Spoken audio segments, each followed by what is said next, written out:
Hello my dear students, welcome to mastermind classes. तो guys आज की इस क्लास के अंदर जो आपका आरबीएससी 10th क्लास का इंग्लिश का मॉडल पेपर है वो मैं सोल्व आउट कराने वाला हूँ। और ऑलरेडी मैं एक वीडियो बना चुका था कि आपको मॉडल पेपर किस प्रकार से डाउनलोड करना है। तो देखिएगा, एक बार मैं फिर से बता देता हूँ, रिपीट कर देता हूँ। जैसे ही आपके पास में जो भी ब्राउजर हो उसको ओपन करना है। ओपन करने के बाद में आपको सर्च करना है आरबीएससी। जैसे ही सर्च करोगे तो यहाँ पे मेन साइड ओपन होगी, उस पर क्लिक करना है। क्लिक करने के बाद में आपके सामने एक इंटरफेस ओपन होगा। जो ये इंटरफेस है इसके अंदर आप लेफ्ट साइड में देखोगे बुक्स ओल्ड पेपर मॉडल। इसके ऊपर जैसे आप क्लिक करोगे, क्लिक करने के बाद में यहाँ पे डाउनलोड ओल्ड बुक या फिर मॉडल पेपर लिखा हुआ मिल जाएगा। और अब लेफ्ट साइड में आप देखोगे मॉडल पेपर 2025, इस पर क्लिक करोगे। क्लिक करने के बाद में जो सेकेंडरी मॉडल क्वेश्चन पेपर है, मतलब 10th क्लास के मॉडल पेपर यहाँ अपलोड किए जा चुके हैं। तो इस पर क्लिक करोगे। क्लिक करने के बाद में आपके सामने ये पीडीएफ ओपन हो जाएगी। ठीक है, जिस भी सब्जेक्ट को आपका चाहिए वो यहाँ पे देखने को मिल जाएगा। स्क्रॉल डाउन कर लेना। सबसे पहले आपको हिंदी का देखने को मिलेगा, देन उसके बाद में आपको इंग्लिश वाला मॉडल पेपर दिखाई देगा। दिख रहा होगा आपको सभी को। तो इसके ऊपर हम फुल डिटेल में अभी बातचीत करेंगे, क्या रहने वाला आपका जो ये मॉडल पेपर, किस प्रकार से आपको सोल्व आउट करना है। वीडियो को बिल्कुल भी स्किप नहीं करना, और चैनल पर नए हो तो प्लीज़ चैनल को सब्सक्राइब जरूर कर लेना और बेल आइकन प्रेस कर लेना। ठीक है, और वीडियो को ज़्यादा से ज़्यादा शेयर भी करना अपने दोस्तों के पास, जिससे वो भी इस चैनल से जुड़ सके। और ऑलरेडी मैं कई क्लासेस चैनल के ऊपर ले भी चुका हूँ। ठीक है ना, शुरुआत करते हैं आज। इसको मैं थोड़ा एडजस्ट कर लेता हूँ, अगर दिखाई नहीं दे रहा है तो थोड़ा जूम इन जूम आउट कर लेना अपने मोबाइल में भी। आजकल तो सब में ऑप्शन आता है। दिखाई दे रहा है ना सभी को? एक बार कमेंट सेक्शन में कमेंट करके बताना है। शुरुआत करते हैं, ठीक है। चलो भाई, अब जस्ट सबसे पहले हम बात करते हैं इसके अंदर आपका जो पेपर है वो कितने मार्क्स का रहने वाला है। ध्यान रखिएगा, जो टोटल मार्क्स है आपका 80 मार्क्स का ये पेपर रहेगा, जिसमें 20 मार्क्स आपके स्कूल की तरफ से यानी सेशनल मार्क्स भेजे जाएंगे। और जो टाइमिंग रहने वाली 3 घंटे 15 मिनट रहेगी।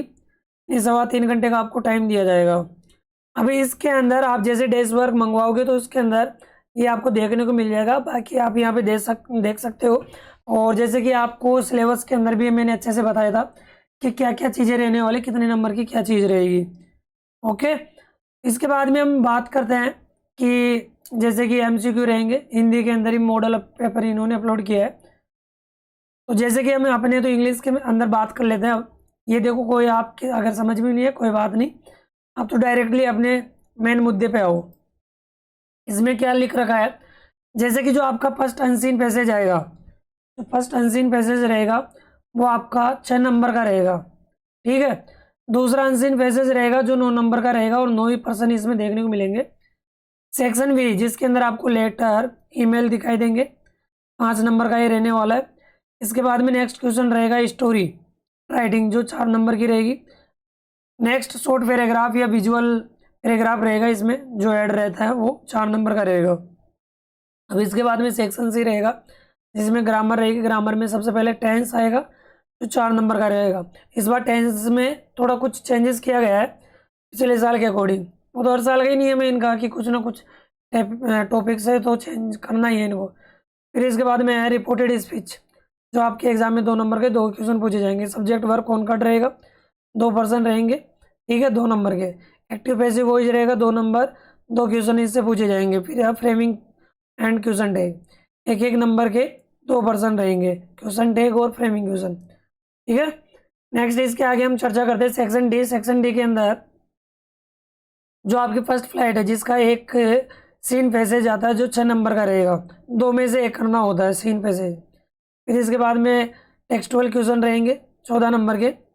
इसके अलावा पोएट्री सेक्शन रहेगा 8 नंबर का, और foot prints without fit total 12 number की रहेगी। तो ये टोटल जो आपके मार्क्स है वो 80 मार्क्स हो जाएंगे। ठीक है, और 20 मार्क्स स्कूल की तरफ से भेजे जाएंगे आपके। ये तो हो गया अपनी मार्क्स की बात। इसके आगे हम बात करते हैं, जैसे कि यहाँ पे ये इंडेक्स देता है एक, कि ये जो आपके ब्लू प्रिंट है, इस ब्लू प्रिंट के अंदर ये समझाया जाता है कि जैसे कि एमसीक्यू कितने रहेंगे। इसके बाद में शॉर्ट जो क्वेश्चन रहते हैं वो दे रखा होता है। लेकिन इंग्लिश में इन चीज़ों की कोई आवश्यकता है नहीं तुम्हें। सीधे हम आते हैं क्वेश्चन के पेपर के ऊपर। अब देखिएगा जो क्वेश्चन पेपर आपका सबसे पहले आपको कुछ इंस्ट्रक्शन देता है ये। अभी क्या इंस्ट्रक्शन है वो देखिएगा। सबसे पहले हम बात करते हैं इसके अंदर, जैसे कि सेम ऐसे एक पेपर आपके एग्जाम में आपको देखने को मिलेगा। अब इसमें सबसे पहले आपको इंस्ट्रक्शन देगा कि candidate must first right their roll number on the question paper compulsorily. यानी कंपल्सरी आपको क्या करना है, अपने जो पेपर रहेगा उसके ऊपर रोल नंबर लिखना होगा। All the question are compulsory, सभी प्रश्न करने अनिवार्य हैं। Write the answer to each question in the given answer book only. जो आंसर बुक है उसके अंदर क्या करना है आपको, यानी जो आंसर बुक दे रखी होगी उसी के अंदर आपको आंसर देना है क्वेश्चनों के। For question having more than one part the answer to those parts are to be written together in continuity. तो यहाँ पे ऐसे बोला गया है जो भी आप पार्ट स्टार्ट कर दो, जैसे कि सेक्शन ए, सेक्शन सी या फिर बी, डी जो भी है, अगर आप जो स्टार्ट कर दोगे तो उसको कंटिन्यू करना है। ऐसे नहीं करना है जैसे कि डी कर दिया तो फिर डी के अंदर एक पर्सन किए फिर एक का कर रहे हो आप, तो ऐसे नहीं करना है। सभी पार्ट के क्वेश्चनों को एक साथ करना है। जैसे सेक्शन सी का जितने भी क्वेश्चन है उनको एक जगह करना है। चाहे आप सेक्शन कोई सा भी स्टार्ट कर दो पहले, लेकिन जो सेक्शन में पर्सन दे रखे हैं उनको क्या करना है, एक जगह ही लिखना है सेक्शन वाइज। इसके बाद में write the correct serial number of each question as mentioned in the question paper. जैसे क्वेश्चन पेपर के अंदर जो पर्सन संख्या लिख रखी है वैसे आपको आंसर देते समय लिखना है। ठीक है भैया जी, ये तो हो गया आपके जनरल इंस्ट्रक्शन। रेड पेन आपको यूज नहीं करना, हेडिंग के लिए आप ब्लैक पेन ले जा सकते हो और एक ब्लू पेन आपको चाहिए। ठीक है, अब बात करते हैं क्वेश्चन पेपर सेक्शन नंबर 1, यानी ये वाला सेक्शन है जिसके अंदर आपको रीडिंग सेक्शन देखने को मिलता है, जिसमें आपको अनसीन पैसेज दिखाई देंगे 2, जिसमें एक अनसीन पैसेज दिखाई देगा 6 मार्क्स का, जिसमें एमसीक्यू रहेंगे। क्या रहेंगे? एमसीक्यू रहेंगे। अगर अभी तक आपने सिलेबस भी नहीं देखा तो भाई साहब सबसे बड़ी गलती है तुम्हारी।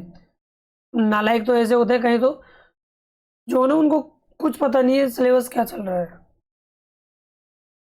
अब इसमें सबसे पहले मैं आपको ग्रामर वाला सेक्शन करा देता हूँ, बी सेक्शन। देन उसके बाद में writing portion, sorry B section में तो आपकी राइटिंग पोर्शन रहेगा और सी सेक्शन में ग्रामर रहेगी। ठीक है, देखिएगा ग्रामर के अंदर हम बात करते हैं सबसे पहले सेक्शन से। जो भी सेक्शन आपको आए ना सबसे पहले उसी को अटेम्प्ट करना है। गलत वाला, जैसे कि तुम्हें मान लो ग्रामर आपकी वीक है, इसको थोड़ा लेट करना भाई, एग्जामिनर का थोड़ा दिमाग तो ठीक रहे ना, फ्रेश रहे, कहीं तुम शुरुआत ही गलत कर दो। तो जो आपको अच्छा लगे सेक्शन वो करना है। तो जैसे कि जो फर्स्ट क्वेश्चन मतलब इसके अंदर सेक्शन सी के अंदर fill in the blanks with appropriate form से of the verbs given in the bracket, यानी आपको करेक्ट वर्ब चुनना है। यानी टेंस वाले क्वेश्चन आपके आएंगे, 4% रहेंगे टेंस से रिलेटेड। अब इस बार जो टाइप चेंज किया गया है वो ध्यान रखना है। पहले तो ऐसे ब्लैंक देता था और ब्रैकेट में वर्ब दे दिया करता था, बट अब जैसे कि पिछला सेशन था उसमें क्या किया गया है कि ब्लैंक वाले पर्सन दिए गए और जस्ट उससे पहले केवल एमसीक्यू वाले पर्सन आते थे टेंस से। बट इस बार क्या किया गया कि दोनों ही मिक्स कर दिया, मतलब जो पहले वाली टाइप चला करती थी ना एमसीक्यू बेस पे वो भी ऐड कर दिया और प्लस में ब्लैंक भी दे दिया। मतलब 2 ब्लैंक दिया है इसमें और 2 ऑप्शन वाले पर्सन दिया है।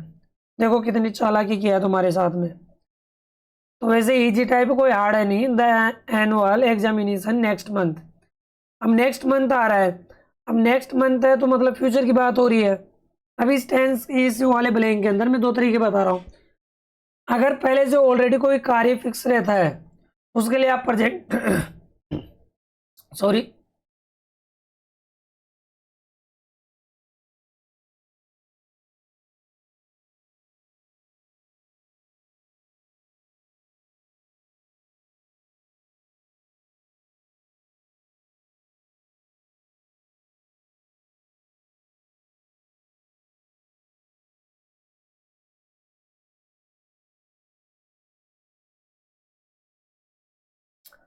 कोशिश करना भैया जी, एक बार जवाब दो, देखते हैं अब आगे।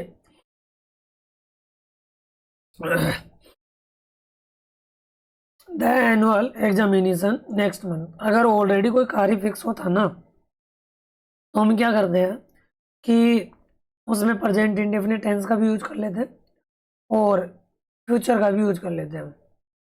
चाहे तो आप फ्यूचर इंडेफिनिट का करो या प्रेजेंट इंडेफिनिट का करो, गलत नहीं होगा, ठीक है ना भाई। ऑलरेडी अगर कोई कार्य फिक्स होता है तो उसके लिए हम प्रेजेंट इंडेफिनिट का भी करते हैं और फ्यूचर इंडेफिनिट का भी करते हैं। तो चाहे तो आप यहाँ पे विल स्टार्ट कर सकते हो, ठीक है। नेक्स्ट इसमें अगर दूसरा आंसर लिखना चाहो तो यहाँ पे एग्जामिनेशन है, सिंगुलर है, तो यहाँ पे स्टार्ट्स कर सकते हो इसमें, okay. Towns into cities these days. अब देखो दीज डेज कौन से टेंस की एडवर्ब है, कॉन्टिन्यूस की, प्रेजेंट कॉन्टिन्यूस की। अगर प्रेजेंट कॉन्टिन्यूस की है तो ध्यान रखना है हेल्पिंग वर्ब जरूर लगाना है। क्या लगाना है आपको? हेल्पिंग वर्ब जरूर लगाना है। अगर आप हेल्पिंग वर्ब नहीं लगाओगे तो गलत हो जाएगा। कई प्राणी क्या होते हैं कि सीधे आईएनजी फॉर्म जोड़ के आ जाएंगे, तो वो गलत हो जाएगा। यहाँ पे टाउन्स यानी कस्बे, एक से अधिक है तो मतलब आर आएगा इसमें हेल्पिंग वर्ब, आईएनजी फॉर्म इसमें क्या हो जाएगी चेंजिंग। अब आपको ध्यान रखना है आईएनजी फॉर्म लगाने की भी रूल पता होनी चाहिए कि आईएनजी की फॉर्म कैसे लगती है। ऑलरेडी मैं चैनल पे बता रखा हूँ कि वर्ब में आईएनजी कैसे जोड़ते हैं, 7 रूल मैंने बताए हैं, तो वो वाली क्लास देख लेना। दिव्या प्रताप रिसेंटली। अब देखो रिसेंटली एडवर्ब होती है कौन से टेंस की? अब देखो यहाँ पे आंसर क्या होगा, तो अगर रिसेंटली आता है तो ये होती है प्रेजेंट परफेक्ट की एडवर्ब। अब प्रेजेंट परफेक्ट की अगर एडवर्ब है तो प्रेजेंट परफेक्ट में क्या होता है, या तो हैज या हैव प्लस वर्ब की थर्ड फॉर्म, ये स्ट्रक्चर होता है। तो यहाँ पे नेगेटिव तो है नहीं है, केवल एफर्मेटिव होता है। एफर्मेटिव में दिव्या प्रताप, तो दिव्या सिंगुलर है, सिंगुलर के साथ में क्या आता है, एज आता है और वर्ब की थर्ड फॉर्म आएगी, तो सी ऑप्शन करेक्ट हो जाएगा। अब देखो एज के साथ में वर्ब की फर्स्ट फॉर्म आती नहीं है, हैव के साथ में भी वर्ब की फर्स्ट फॉर्म नहीं आती, तो 2 ऑप्शन ऐसे कट हो गए। फिर अब आपको मान लो रिसेंटली पता नहीं कौन से टेंस में आती है, नहीं पता तुम्हारे को, बिल्कुल भोंदू प्राणी हो तुम, गप्पू इंसान हो। अरे भाई तेरे को ये तो पता होगा ना कि सब्जेक्ट सिंगुलर है प्लूरल है, ये इतना तो जानता ना भाई। अगर सिंगुलर सब्जेक्ट है तो उसके साथ में क्या आता है, एज आता है, तो बस ये हो गया। अब एज के साथ में अगर तेरे को वर्ब की थर्ड फॉर्म नहीं पता, फिर भाई साहब तेरा कुछ भी नहीं हो सकता। नेक्स्ट है Sanjana food at this time tomorrow. This time tomorrow मतलब कि इस समय खा रही होगी, मतलब ये कॉन्टिन्यूस की बात कर रहा है। अगर कॉन्टिन्यूस की बात हो रही है तो मुझे बताओ कि फ्यूचर कॉन्टिन्यूस हो गया है। फ्यूचर कॉन्टिन्यूस यानी will plus V plus verb की फर्स्ट फॉर्म में आईएनजी यूज करते हैं। ये स्ट्रक्चर आपको ध्यान होगा, बस आंसर करेक्ट हो गया अपना बी। आंसर क्या करेक्ट हो गया, बी करेक्ट हो गया, ओके। नेक्स्ट आगे बढ़ते हैं। Rewrite the following sentences changing the into indirect speech. Indirect speech में क्या करना है, आपको चेंज करना है जो सेंटेंस दे रखे हैं। तो श्लोक सेड टू, ये क्या है, यथार्थ। Let's play chess. तुम्हें अगर नाम नहीं अच्छे से प्रोनाउंस करना आ रहा कोई बात नहीं, लेकिन अब ये इनडायरेक्ट स्पीच की कौन सी टाइप है वो पहचानो कि लेट्स प्ले चेस, ये मतलब कि इम्पेरेटिव सेंटेंस है। अब इम्पेरेटिव सेंटेंस का स्ट्रक्चर तुम्हें पता होना चाहिए कि श्लोक सेड टू यथार्थ लेट्स प्ले चेस, इसमें क्या दे रहा है वो कि चलो हम खेलते हैं, चलो हमें देखिएगा, चलो हमें खेलते हैं। यहाँ पे सबसे पहले आपको ध्यान देना है श्लोक, अब इसमें रिक्वेस्ट कर रहा है कि चलो खेलते हैं ना, तो रिक्वेस्टेड हो सकता है या आप सजेस्टेड भी कर सकते हो। रिक्वेस्टेड, यथार्थ, या आप सजेस्टेड टू भी कर सकते हो, ध्यान रखना। फिर इसके बाद में इन्वर्टेड कोमास को उठाकर दैट। अब ध्यान रखना लेट्स, यह है लेट प्लस अस। अगर लेट अस से अगर शुरुआत होती है इम्पेरेटिव सेंटेंस की तो ये बदल जाता है। तो लेट अस को हम किस में बदल देंगे, ये जो अस है ऑब्जेक्ट है, यहाँ पे क्या है ऑब्जेक्ट है, ऑब्जेक्ट को आपको क्या बनाना पड़ेगा, सब्जेक्ट, तो अस का सब्जेक्ट क्या बनेगा, वी। अगर आपकी ग्रामर अच्छी तो कर लोगे, अदरवाइज तुम जानो तुम्हारा काम जाने पे। अब जैसे कि यहाँ पे वी फर्स्ट पर्सन है, फर्स्ट पर्सन किसके अकॉर्डिंग चेंज होता है, सब्जेक्ट के अकॉर्डिंग। सब्जेक्ट कौन है यहाँ पे, श्लोक, श्लोक लड़का है तो यहाँ पे आ जाएगा ही, दैट ही। इसके बाद में आपको करना होगा शुड, शुड प्ले चेस, ये इसका आंसर होगा। डेस्क का डेस्क वर्क के अंदर कुछ अलग हो सकता है, उसमें नहीं जाना, लेकिन जो आपके टीचर ने पढ़ाया है वो आपको यहाँ पे रोल फिलअप करना होगा। फिर इसके बाद में Lavisa said to Bhojraj, do you read this book today. तो बताओ यहाँ पे ये कौन सा है, इंटेरोगेटिव वाली टाइप है इसमें। तो यहाँ पे क्या करोगे आप, लविसा सेड को किस में बदल दोगे, आस्क्ड। बताया था ना जब इंटेरोगेटिव आ जाता है, आस्क्ड भोजराज। देखो पूरे दिन क्लास लेते हैं ना, तो गले की भी बैंड बज जाती है एक तरीके से, आप सब जानते होंगे। अब जब केवल हेल्पिंग वर्ब से शुरुआत होती है तो आप डू या वेदर से आप यूज कर सकते हो। तो यहाँ पे इन्वर्टेड कॉमास को हटाकर इफ मैंने लगा दिया, चाहे आप वेदर का यूज कर सकते हो। ध्यान रखना इफ वेदर में भी इफ का प्रयोग तभी कर सकते हो जब सेंटेंस पॉजिटिव सेंस में हो। अगर ये नेगेटिव में होता है, इसमें नोट होता ना, तो आप इफ का प्रयोग नहीं कर सकते, फिर वहाँ पे वेदर का प्रयोग करते हैं। तो इफ कंजक्शन है, और कंजक्शन के बाद में आपको सब्जेक्ट का प्रयोग करना होगा। तो यहाँ यू यहाँ पे कौन सा पर्सन है, सेकंड पर्सन सब्जेक्ट पर्सन किसके अकॉर्डिंग, ऑब्जेक्ट। ऑब्जेक्ट को ना भोजराज, भोजराज का सब्जेक्ट क्या हो जाएगा यहाँ पे, ही। अब आपको टेंस चेंज करना है, प्रेजेंट इंडेफिनिट टेंस किस में बदल जाता है, पास्ट इंडेफिनिट में, क्योंकि हम बात किस में कर रहे हैं, पास्ट में। सेड है ना पास्ट फॉर्म, अगर रिपोर्टिंग वर्ब पास्ट में होती है तो हम रिपोर्टेड स्पीच का टेंस बदल देते हैं, इतना आपको पता होगा। यहाँ पे ही रीड की मतलब सेकंड फॉर्म में रीड ही होती है, तो इफ ही रीड, लेकिन प्रोनाउंस रेड करते हैं इसका। दिस किस में बदल जाएगा, दैट में, क्योंकि रिपोर्टिंग वर्ब अगर फास्ट में है तो दिस किस में बदल जाएगा, दैट में। बुक और टुडे दैट डे में बदल जाएगा। ठीक है, आई होप ये आपको समझ में आ गया होगा। और लास्ट में क्वेश्चन मार्क को क्या कर देना है, हटा देना है। अरे समझ में आया क्या प्राणी, नहीं आया? हाँ, अब तेरी ग्रामर ही कमजोर है तो मैं भी क्या कर सकता हूँ उसका, पढ़ ले, अभी भी समय है। चैनल के ऊपर पूरी क्लासें डाल रखा हूँ मैं, है ना, तो देख लेना जाके उनको, थोड़ी शर्म कर ले, घर वालों के पैसे लगा रहे हो तुम। Slow and steady the race, धीरे लेकिन लगातार, स्टडी का मतलब होता है लगातार, स्लो यानी धीरे। अब ये दो एडजेक्टिव, अगर दो एडजेक्टिव एंड कंजक्शन से जुड़ के आ जाते हैं ना, तो ध्यान रखना एडजेक्टिव हमेशा सिंगुलर ही होते हैं। तो यहाँ पे क्या आएगा, विंस आएगा। क्या आएगा, विंस आएगा। अब कहीं क्या होते हैं कि ऐसे देखेंगे स्लो है, स्टडी है, मतलब दो हो गए तो प्लुरल हो गया तो विल लगा दे, गलत हो जाएगा। पीपल सेलिब्रेटिंग दिवाली, अब पीपल ऑलरेडी प्लुरल होता है, प्लुरल होता है तो उसके लिए हम क्या लगाएंगे, वर लगाएंगे। बस ये सब्जेक्ट वर्ब कॉनकॉर्ड वाला आ गया। नेक्स्ट है change the following sentence into passive voice. Passive voice में आपको बदलना है, हु स्टोल द वॉच। तो मैंने बताया था पैसिव वॉइस में अगर हु से स्टार्ट होता है तो इसको हम किस में बदल देंगे, वाई हूँ, वाई हूँ में बदल दिया। फिर इसके बाद में आपको क्या लगाना है, वाई हूँ के बाद में हेल्पिंग वर्ब यूज करो। हेल्पिंग वर्ब क्या आ जाएगी, अब देखो यहाँ पे स्टोल सेकंड फॉर्म है, सेकंड फॉर्म है तो यहाँ पे लगाओगे वॉच, द वॉच। ठीक है, इसके बाद में पैसिव वॉइस बनाने के लिए वर्ब की थर्ड फॉर्म चाहिए, यहाँ पे क्या हो जाएगी, स्टोलन। बाय लगाने की इसमें आवश्यकता है नहीं, और लास्ट में क्वेश्चन मार्क आपको लगा देना है, तो इसका करेक्ट आंसर हो जाएगा। नेक्स्ट है डिड सी राइट है स्टोरी, इसका आंसर क्या होगा, ये भी इंटेरोगेटिव में है। तो इंटेरोगेटिव में है तो तुम्हें पता है कि पास्ट इंडेफिनेट होता है, तो इसका स्ट्रक्चर क्या होता है, तो इसका आंसर हो जाएगा वॉज है स्टोरी। मैं यहाँ पे ज़्यादा डीपली तो जाऊँगा नहीं क्योंकि पूरे कंसेप्ट सिखाना पॉसिबल नहीं है क्लास में, तो वॉज है स्टोरी।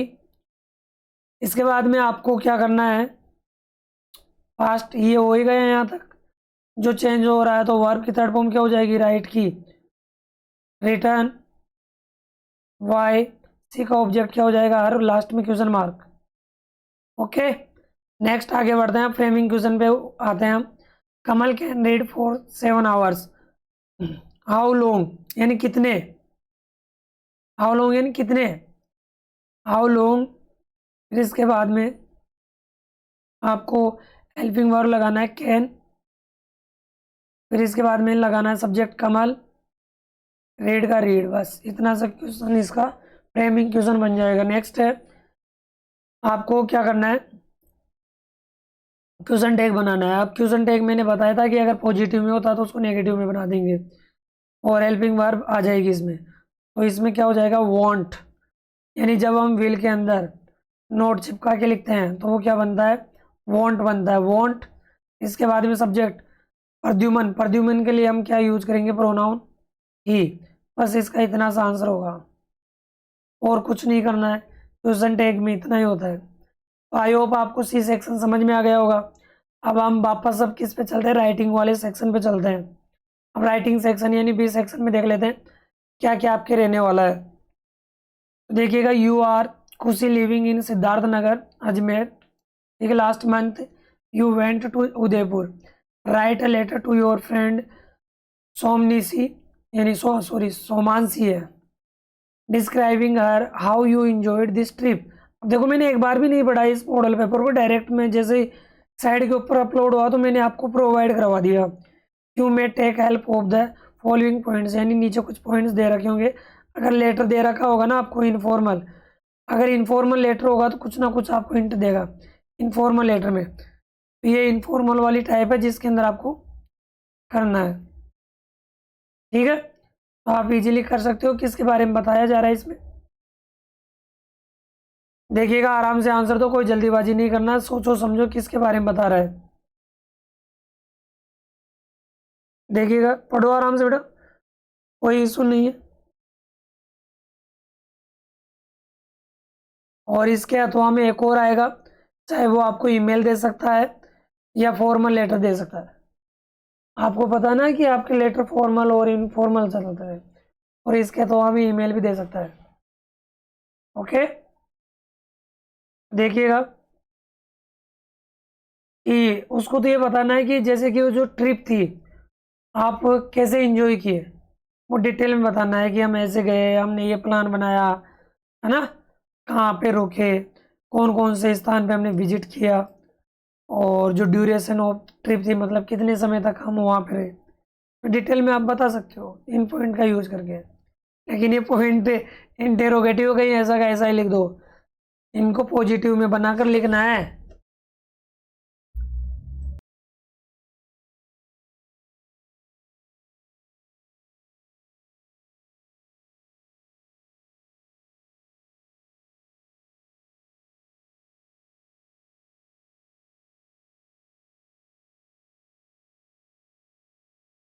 अब देखिएगा इसमें,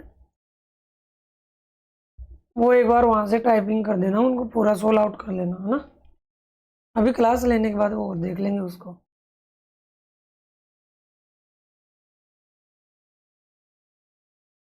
देख ले उसको, सही कर ले वहाँ से। हाँ जी भैया, अब देखिएगा इसमें से चाहे तो आप लेटर कर सकते हो ये इनफॉर्मल वाला, चाहे फिर आप ये वाला कर सकते हो। You are Ritesh living at 47 Pratap Nagar Alwar, during the rainy season there is a very poor condition of cleanness and drainage system, यानी आपके मोहल्ले के अंदर जो नालियाँ हैं उनकी बहुत बुरी कंडीशन है जब बरसात का सीजन होता है ना तब। तो write a letter to the editor, editor को आपको लेटर लिखना है, और जो ये एडिटर है वो है हिंदुस्तान टाइम्स का। तो सैनिटेशन प्रॉब्लम के बारे में आपको कंप्लेन करना आपके क्षेत्र के अंदर, ठीक है। तो ये कंप्लेंट लेटर है, कंप्लेंट के अंदर है एडिटर वाला, ठीक है। ये वाली टाइप आप कर सकते हो इजीली। लेटर समझ में आ गया, लेटर का मतलब यहाँ पे 5 नंबर का ये आपको देखने को मिलेगा। अब इसका सॉल्यूशन आपको ऑलरेडी में मतलब जब लेटर पढ़ाया था तब भी सिखा दिया था। अब यहाँ पे तो कैसे पॉसिबल होगा, यहाँ पे लिखो कैसे इस पीडीएफ में। नेक्स्ट है राइट स्टोरी, इसके नीचे 4th नंबर का पर्सन आएगा आपके 80 वर्ड के अंदर, आपको क्या लिखना होगा, स्टोरी। अब ध्यान रखना है जो स्टोरी है इसमें से आपको ये जो आउटलाइन दे रखी है इसमें से खुद को टाइटल चुनना होगा, ठीक है, शीर्षक चुनना होगा और साथ में मोरल लिखना होगा। मोरल और टाइटल दोनों को मिलाकर वो आपको 1.5 नंबर देगा, ध्यान रख लेना। अब तुम बोलोगे सर इतनी सी चीज़ का 1.5 नंबर, हाँ, क्योंकि कई प्राणियों को है ना इसका टाइटल ही नहीं लिखना था ना मोरल लिखना था। अब टाइटल कॉपी के बीचों बीच लिखना है लाइन में, ठीक है, मोटे अक्षरों में, यानी कैपिटल अक्षरों में लिखोगे आप बोल्ड करते हुए। तो कैट्स, अब देखो इसमें है, अब पढ़ो आराम से, आउटलाइन दे रखी है। A piece of bread divide one piece bigger quarrel है मंकी, 2 कैट्स, ठीक है, और एक मंकी। तो इसके बारे में ये स्टोरी, अब इसका टाइटल आप खुद से लिख सकते हो, 2 cats and a monkey. Okay, next है, इसके अथवा में दूसरी स्टोरी देखने को मिलेगी, अल्टरनेटिव चॉइस आपके लिए, कि hungry fox in search of food, vine, grapes, high jumps, tired. इनमें से ढूंढकर आप लिखोगे कि हैंग्री फॉक्स एंड ग्रेप्स, तो उसकी स्टोरी है ये। मोरल भी खुद से लिखोगे। फिर इसके बाद में है राइट ए पैराग्राफ, एक पैराग्राफ आपको लिखना है 80 वर्ड, यानी जो नीचे पिक्चर दे रखी है ना इसके बारे में लिखना है। तो ये है प्लांटेशन, दिख रहा होगा ना क्या लगा रहे हैं नन्हे मुन्ने तीनों, तीनों क्या लगा रहे हो, ये लगा रहे हैं भैया जी अपने हैं ये प्लांटेशन यानी वृक्षारोपण। इसके ऊपर यानी वृक्षारोपण के ऊपर आपको पैराग्राफ लिखना है, कैसे प्लांटेशन करते हैं, क्या क्या हमें मिलता है, क्या क्या प्रॉफिट होता है, ठीक है। इसके आगे हम बात करते हैं यू आर संगीता या संगीत, इसके अथवा हम दूसरा पैराग्राफ भी आप लिख सकते हो। You go for a walk daily in the morning, यानी मॉर्निंग वॉक के ऊपर आपको एक पैराग्राफ लिखना है, लेकिन ये ध्यान रखना पूरा पढ़ना क्वेश्चन को, इतना सा पढ़ के करने में लग जाना। नियर बाय पार्क, पास वाले मार्केट में, one morning you found a smart mobile phone there, वहाँ पे आपको एक स्मार्ट मोबाइल मिल गया साहब, किसी का मिल गया होगा। You did you feel to find it and how did you find the owner of the mobile phone and return it. अब भाई साहब ये मॉर्निंग वॉक करनी है, आप मॉर्निंग वॉक पे जाया करते थे रोज एक पार्क के अंदर, तो वहाँ पे एक मोबाइल मिल गया। अब मोबाइल मिल गया ना, तो अब उसको किस प्रकार से आप, यानी कैसे मिला, ठीक है, और जो इसका ओनर था आपने कैसे उसको खोजा और उसका मोबाइल कैसे लौटाया, पूरी डिटेल मतलब क्रम भाई आपको बताना है। जैसे कि कुछ हिंट दिया है यहाँ पे 2 line, I am Sangeeta, I read in class 10th, I get up early in the morning and, फिर इसके बाद में वो कहाँ पे जाती थी वो आपको डिटेल में लिखना है, ठीक है। जैसे कि I get up early in the morning and go to nearby park, जो भी है वो आप लिख दोगे। फिर इसके बाद में कुछ एक्सरसाइज आपने की, वहाँ पे आपको अचानक से कोई मोबाइल गिरा हुआ मिल गया, उसको मैंने देखा तो वहाँ पे उस फ़ोन के अंदर देखा तो कॉन्टेक्ट नंबर वगैरह में दिखाई दिए होंगे, तो जब संपर्क किया तो जिसका फ़ोन था तो मैंने उसको लौटा दिया और उसने मुझे लास्ट में क्या बोला, धन्यवाद। ऐसे पैराग्राफ आएंगे आपके। ये सेक्शन सी था जिसमें आपको 3% देखने को मिलेंगे, ठीक है। इसके बाद में सेक्शन ए की बात कर लेते हैं, जिसके अंदर आपके पैसेज रहेंगे, क्या रहेंगे, पैसेज रहेंगे अनसीन, जिसमें आपका फर्स्ट पैसेज रहेगा जिसमें 6 क्वेश्चन मल्टीपल चॉइस रहेंगे। अब इजीली आपको पढ़ना और आंसर देना है। जैसे India's most ancient text is, यहाँ पे 4 ऑप्शन दे रखा है, 4 ऑप्शन में से पढ़ो एक बार और पैसेज आपकी स्क्रीन के सामने, जवाब दो। क्लास थोड़ी लॉन्ग होगी, ठीक है, एंड तक बने रहना है और सब्सक्राइब जरूर करना है चैनल को, भग जाते हो यार बीच में छोड़ के तुम, लाइक तो जरूर कर देना भाई। यहाँ पे देखो India's most ancient text, the Yajurveda, the Ramayana, the Rigveda या द सामवेद। तो यहाँ पे पढ़ो आराम से, द ऋग्वेद दास, यानी वेदा बोलते हैं इंग्लिश में या वेद भी बोलते थे, is India's most ancient text. यहाँ पे करेक्ट आंसर हो जाएगा ऋग्वेद, सी ऑप्शन। नेक्स्ट देखिएगा, the word Sindhu comes from, यानी जो सिंधु लोग थे ना, सिंधु लोग बोलते वैसे, तो कहाँ से आए थे, द ऋग्वेद, यानी जो सॉरी द वर्ड है सिंधु कम्स फ्रॉम, यानी जो सिंधु वर्ड है वो कहाँ से मिला, ऋग्वेद से मिला या सिंधु से मिला, द हिंदू से, द यानी इंडिया से मिला, कहाँ से मिला। देखो यहाँ पे पढ़ो आराम से, पढ़ो कहाँ से मिला, देखिए ये वर्ड, द वर्ड सिंधु या सिंधु कम्स फ्रॉम सिंधु, सिंधु से आया है, तो यहाँ पे आंसर हो जाएगा अपना बी ऑप्शन करेक्ट हो जाएगा। नेक्स्ट पर्सन है the Indus river refer to, यानी इंडस क्या रेफर करती है, इंडिया को, महाभारत को, सप्त सिंधु को, या सिंधु को रेफर करती है? किसको रेफर करती है नदी? इंडस को रेफ ये जो इंडस को, जो इंडस रिवर है ना, सिंधु नदी, इसको क्या करती है? एक मिनट रुको, आगे पढ़ लेते हैं इसको।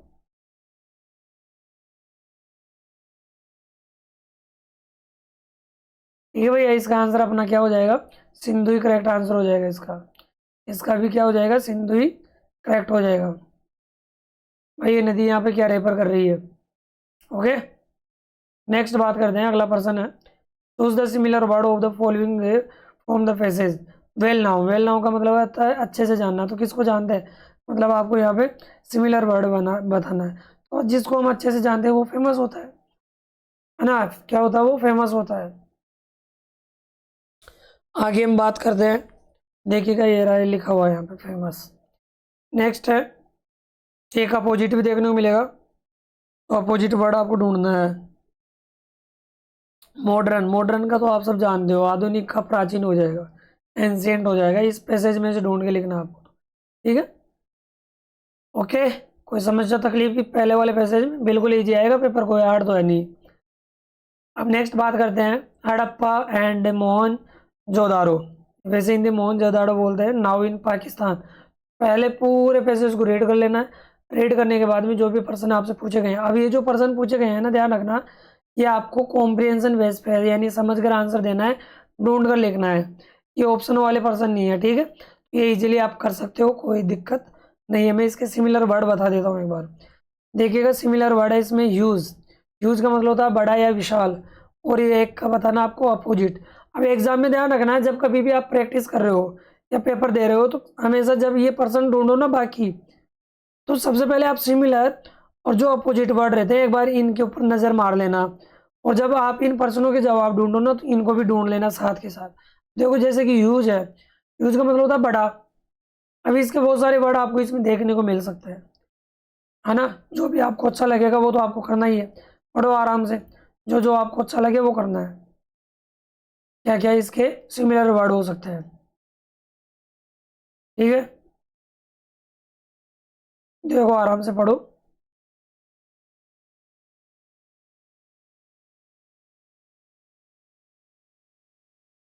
देखिएगा भाई इसका आंसर, एक तो देखो मैसिव भी हो सकता है इसका, मैसिव का मतलब बड़ा ही होता है। दूसरा आंसर और इसमें देखते हैं, देखो टेस्ट वर्क में आपको क्या दे रखा होगा वो, कहीं ऐसे बोले सर इसमें विग भी आ रहा होगा, तो विग भी तो हो सकता है ना, विग देख लो कहीं विग आए तो। ये रहा देखो विग भी है, और भी हो सकता है, देखो एक बार मिलेगा। देखो ऐसी कोई बात तो नहीं कि जो मिले नहीं, है कि नहीं है?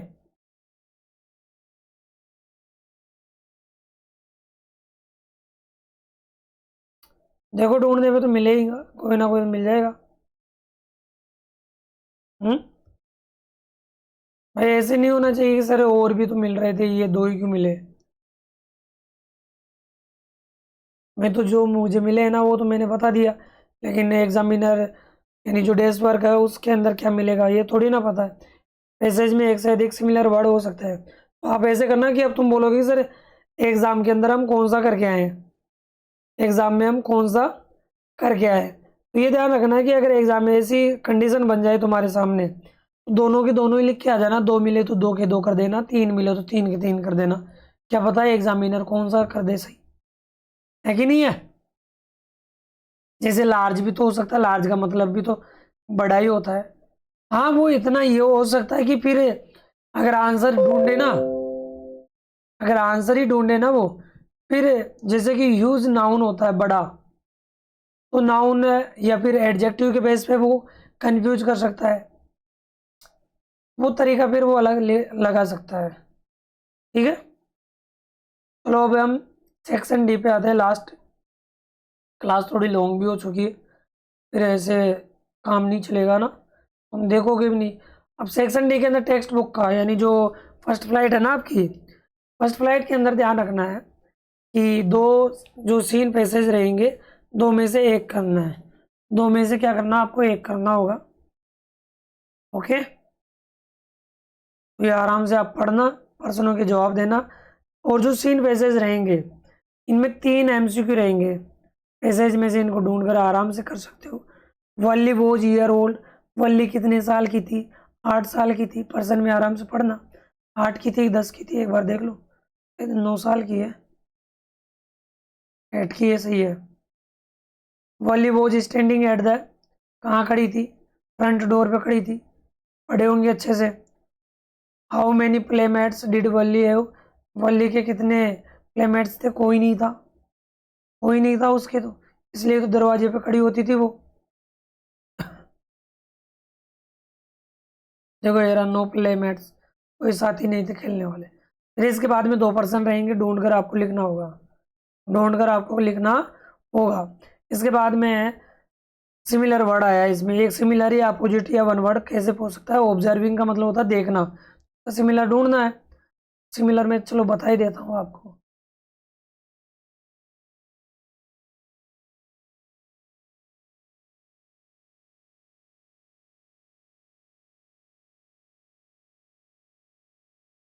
ये रहा, ऑब्जर्विंग का मतलब होता है देखना, तो वॉचिंग का मतलब भी क्या होता है, देखना। ठीक है, नेक्स्ट आगे मिज वाला है। इसमें से आप कर सकते हो, मिज प्लेड विद, इसके साथ खेला करता था। ये पिंग पोंग बोला हो जाएगा इसका। आराम से देखना, हु इन्वेंटेड अ गेम, यानी गेम ने किसको खोजा था। इन्वेंटेड का होता है खोजना, तो मिज ने तो खोजा था। Right, sorry, writer had taken the suitcase to, यानी उसको ये सूटकेस कहाँ से प्राप्त हुआ था, तो आंसर इसमें ढूंढना कहाँ से इसको प्राप्त हुआ था। सूटकेस कहाँ से प्राप्त हुआ था, इराक से। देखो ये रहा, ठीक है, तो इसका आंसर क्या हो जाएगा, इराक इसका आंसर हो जाएगा। 2 पर्सन रहेंगे जो ढूंढ कर आपको लिखना होगा। एक सिमिलर या अपोजिट देगा, ट्रेवल, ट्रेवल का सिमिलर आपको ढूंढना होगा।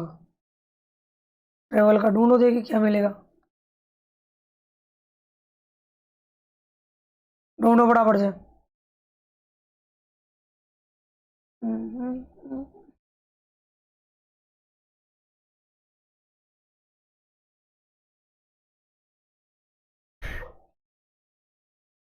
मिला क्या कुछ, क्या था अपना वो, ट्रेवल। ट्रेवल जानते हो ना, यात्रा करना, यानी एक जगह से दूसरी जगह जाना। उसका सिमिलर वर्ड आपको ढूंढना है, ढूंढो जल्दी से।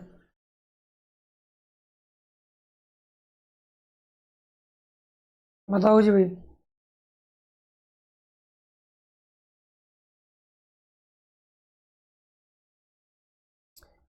देखो इसमें कौन कौन सा ट्रेवल का, देखो जर्नी भी हो सकता है, जर्नी है तो जर्नी देख लो, इसमें है जर्नी, इसमें देखो ये रहा, दिख गया ना आपको जर्नी, बस। ये था आपका सीन पैसेज। अब दोनों में से एक करना है। अब इसके बाद में 20 से 30 वर्ड में आपको क्या करना है, 4 में से 3 पर्सन करने होंगे, यानी ये प्रत्येक पर्सन 2-2 नंबर का है।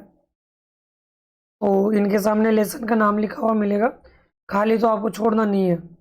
ठीक है, इसके बाद में लॉन्ग क्वेश्चन रहेगा 80 वर्ड में। ठीक है, 2 में से आपको एक करना होगा, चैप्टर का नाम आपको दे रखा होगा। नेक्स्ट बात करते हैं अब जो पोइम है, पोइम की भी बात कर लेते हैं, लेकिन पोइम से पहले एक और तो क्वेश्चन आएगा ना इसमें। तो एक चैप्टर है जो तुम्हारे 3 नंबर का है, ठीक है, लास्ट वाला, द प्रपोजल वाला। ओके, इसके बाद में पोइम की बात करते हैं हम। पोइम रहेगी जिसमें आपको 4 नंबर के, तो ये एक्सट्रैक्ट देगा, स्टेंजा देगा, ठीक है। ये एक्सट्रैक्ट रहेगा जिसमें 2 पर्सन रहेंगे, दोनों को आपको ढूंढ कर लिखना होगा, बना कर लिखना है, ठीक है। दोनों में से एक करना है, मतलब 2 पैराग्राफ रहेंगे, दोनों में से एक करना है। फिर इसके पोएम के पर्सन रहेंगे, जो पर्सन रहेंगे 20 वर्ड के अंदर आपको आंसर देना है, 2-2 नंबर के ही रहेंगे, 3 में से कोई 2 करना है। अब इसके बाद में हम बात करते हैं जो आपकी किताब है, कौन सी, मूवमेंट, और मूवमेंट तो 9th में चलती है आपकी, चलेगी विद फिट, वो है फुटप्रिंट विदाउट फिट वाली, है ना। वो देखो उसमें आपको एक तो देखिएगा, भाई साहब चालाकी कर दी तुम्हारे साथ में। ये लो भाई साहब, बहुत बड़ी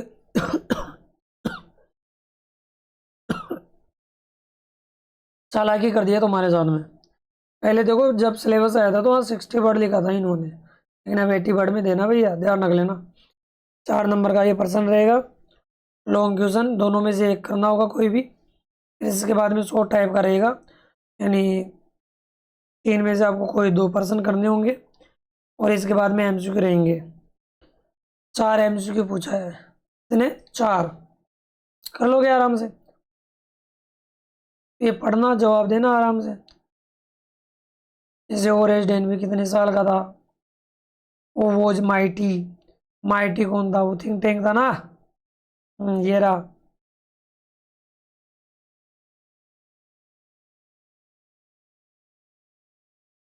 नेक्स्ट है थर्ड पर्सन। जैसे ओरेज डेनवी शायद 50 साल का था ना, 35 साल की उम्र में जेल चला गया था वो। Where did the boys see muddy footprint, कहाँ देखे थे उन्होंने? लंदन की जो गली थी, स्ट्रीट थे, उसी के अंदर देखे थे। और what was the cost diamond necklace, कितनी थी उसकी कीमत? 20,000, 36,000। बी ऑप्शन करेक्ट हो जाएगा। तो आई होप ये क्लास आपको समझ में आ गई होगी कि जो आपका मॉडल पेपर है किस प्रकार से रहने वाला था। तो मैंने पूरा डिस्कस कर लिया है।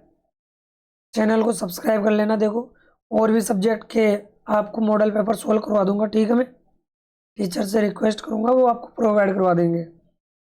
तो वीडियो को ज़्यादा से ज़्यादा शेयर करना है और वीडियो को लाइक कर देना। कमेंट सेक्शन में कमेंट करके बताना क्लास कैसी लगी। नेक्स्ट वीडियो मिलते हैं, तब तक के लिए बाय बाय, टेक केयर।